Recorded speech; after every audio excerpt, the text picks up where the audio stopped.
Hello and welcome, lovely people.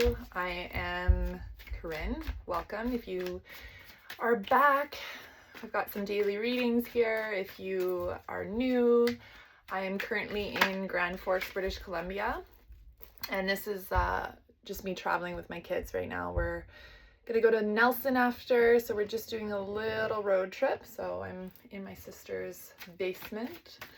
So let's see what the cards want to say today. Oh, here we go. Usually they jump out when they want to be seen. So we've got the Seven of Wands and the Three of Pentacles. And the Seven of Wands is in reverse, Three of Pentacles.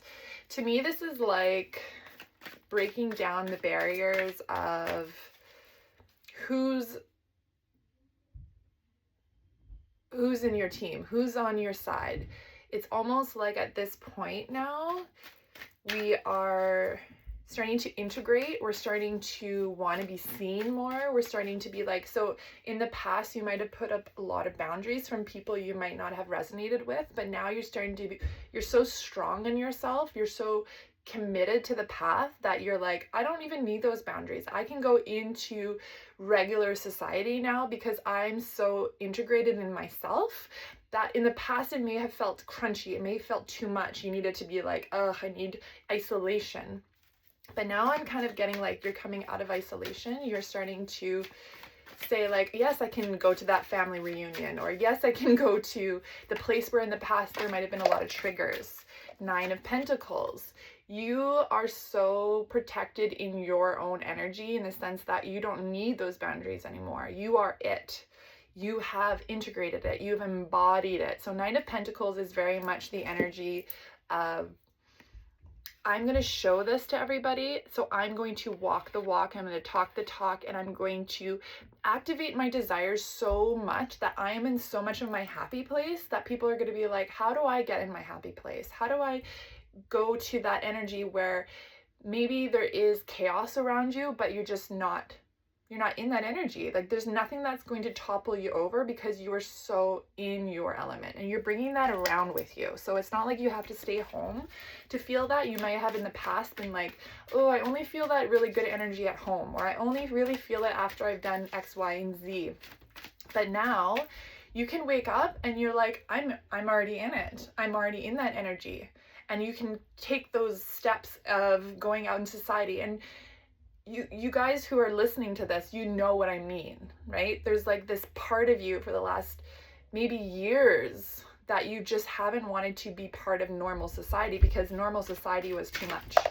And when we're in breakdown, when we're in breaking down our structures, it's really important to be in isolation, to do this with the closed doors. Behind the closed doors, you're feeling that energy. You're starting to get to know yourself more. You're in your authenticity. 10 of Wands came out. So you're doing your daily jobs. You're doing your daily work. You're doing that integration. You're just devotion to self, yoga, meditation, self-care. You're doing that every single day and it's showing. It's starting to show. It's starting to, like, you are so confident in yourself. Your solar plexus is activated. You're ready to shine. And if you're not there yet, or if you still have doubt, it's coming for you.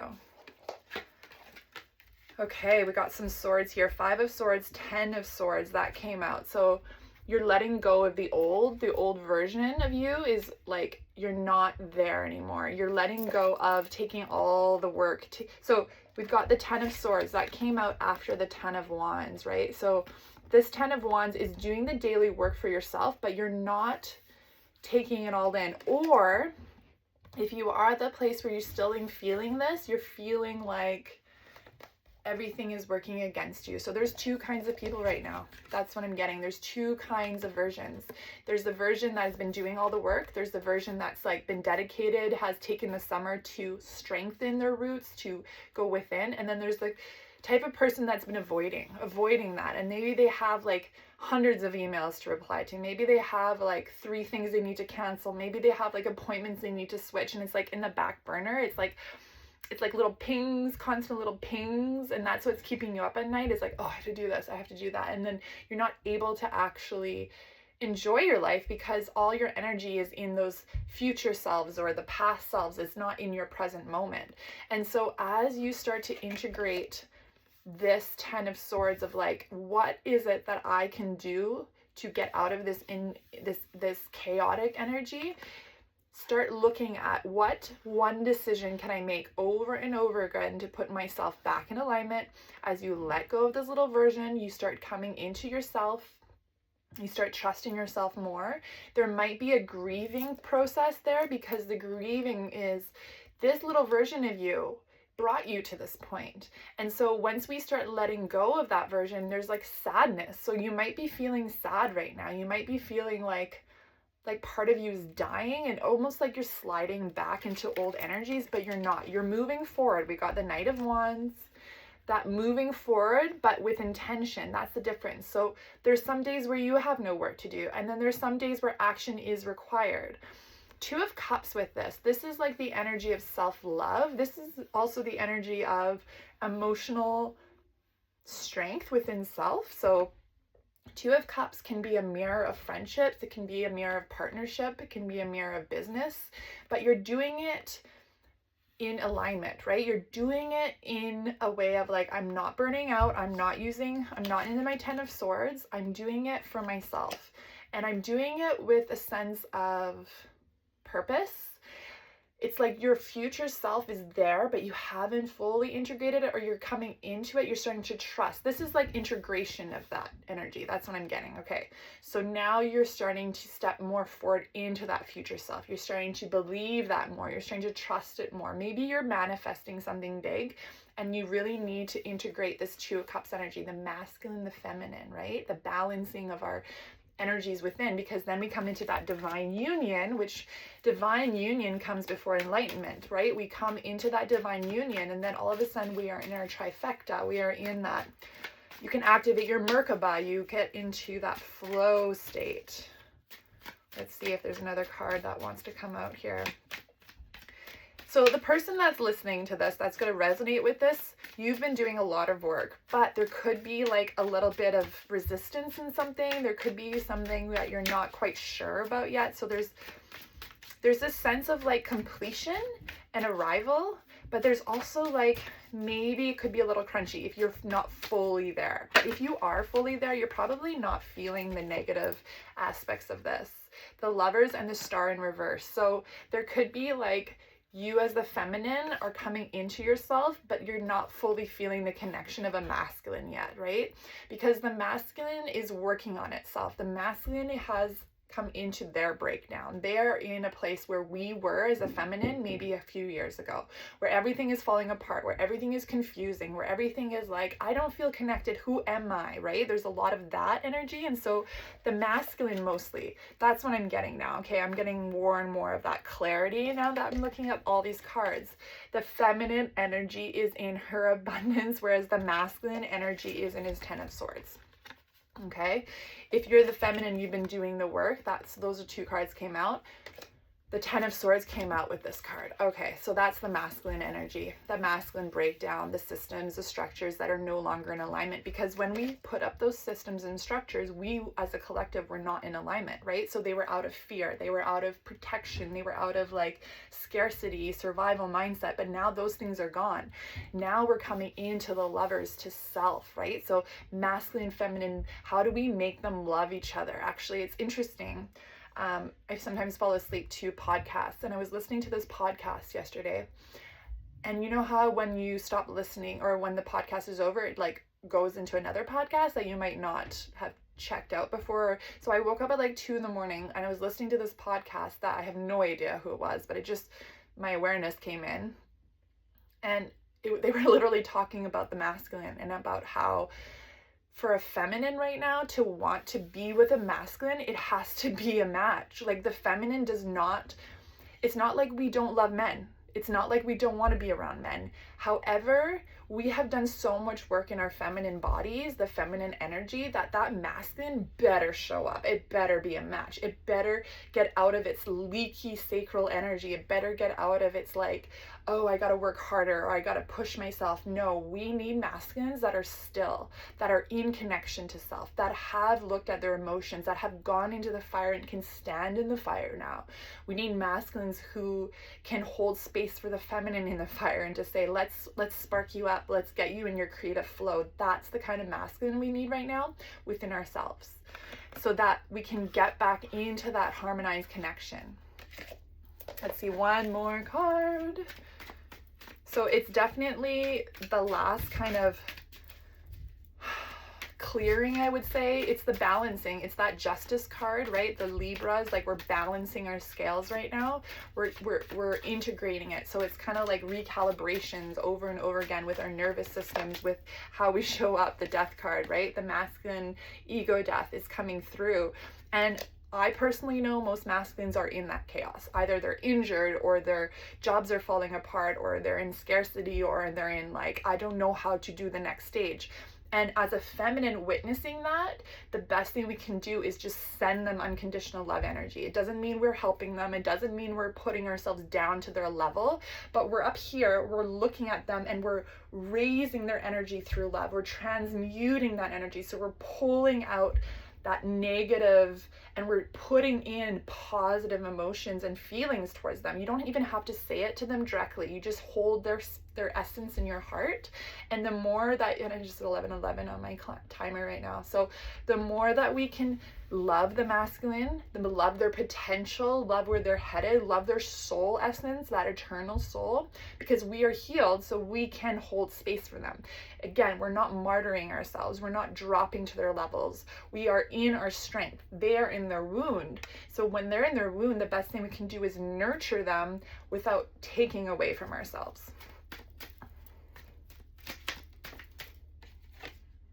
Two of Wands, the balancing. And it's also like, now that we are healed, now we can start planting those seeds for the future, planting those seeds of manifestation for what we truly, truly want, right? And so instead of sitting in lack, we are now knowing that we are going to be moving into the next level, right? So now we are really going to be seen. What does traveling look like for the light worker?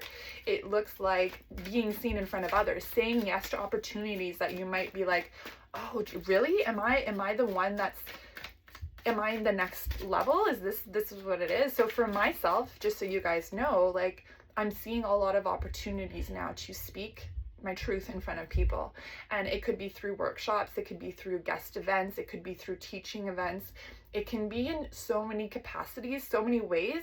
What lights up your heart? So for me, if I look at something and I'm like, oh, in the past, I would have said no to that, but I'm feeling like that's my desire. Like that's where your heart activation is, your solar plexus, wanting to speak your truth right now.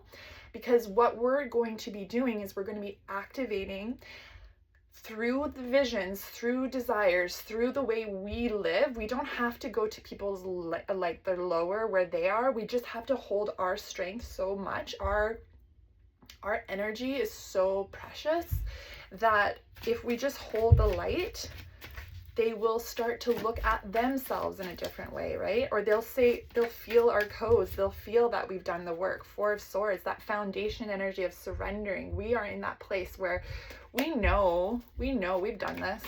We've flowed before. We know that if we feel the emptiness in front of us for a while, that's okay, because we are rendering new experiences right now. And then the Six of Cups. So we're letting go of that old way of doing things. We're letting go of the old energy, but it's also coming back to like that childhood, that like desires of child. I keep saying that to people, like, if you don't know what your next move is, what did you want to do when you were 5? What did you want to do when you were, between 4, 5, and 6? And you're like, that's what I'm going to be. Go back to that energy. Go back and see, is it still there? Is there still a desire in there? Or is there like a little bit of a change? Maybe there's like a new maturity in that energy. But definitely that's where the transformation happens is when we start activating our desires. And it could be that the desire is just the way to get you out of that like closed loop. Maybe that step out it's maybe not necessarily what you're going to be doing, but it gets you started so that you can render in more of your experience, right? Because once you are a creator, once you understand that you're a creator and you're doing it consciously, you're starting to interact with the energy around you. So if you feel that the energy is ripe, that it's ready for you, you can start pulling that energy in to clarify what it is that you want. And then the more we interact with the magnetic field around us, around that energy, the more we put in our codes of love, the more we render it.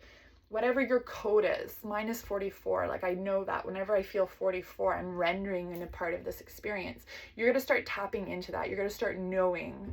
And if you don't know, go with your intuition, that first initial thinking, that thought dropping in, the one that we ignore, the one that we put to the side being like, oh, I don't know where that came from. That can't be me. That's it. That is it. When my friend told me you're going to be a yoga teacher, I was like, what, a yoga teacher? Like I worked at the credit union as a financial advisor. I mean, I used to dance 20 years ago. That's my connection to yoga. That was 3.5 years ago. When I decided, okay, I'm going to become a yoga teacher, I did it quickly, but then the unfolding of what the yoga teacher was actually going to be, totally did not see that happen. Totally didn't see that coming. But what I've done now is I've created, it's not about the yoga even, right? Yes, yoga is nervous system support. It is the way through. However, it is a container. It's a container to hold the body. And so it's embodiment. I am body. I am body. I am body. Once your body believes it, then you can start doing the real work. So if you're not quite there yet, reach out. I can definitely help you. But if you're at that place, start trusting yourself, start standing tall, start using your voice, activating that center. And then when that feels uncomfortable, when it feels like your heart is pounding out of your chest, that's when you know. That's when you know it's for you. Okay, I'm going to leave it at that and have a wonderful day. We'll talk to you tomorrow.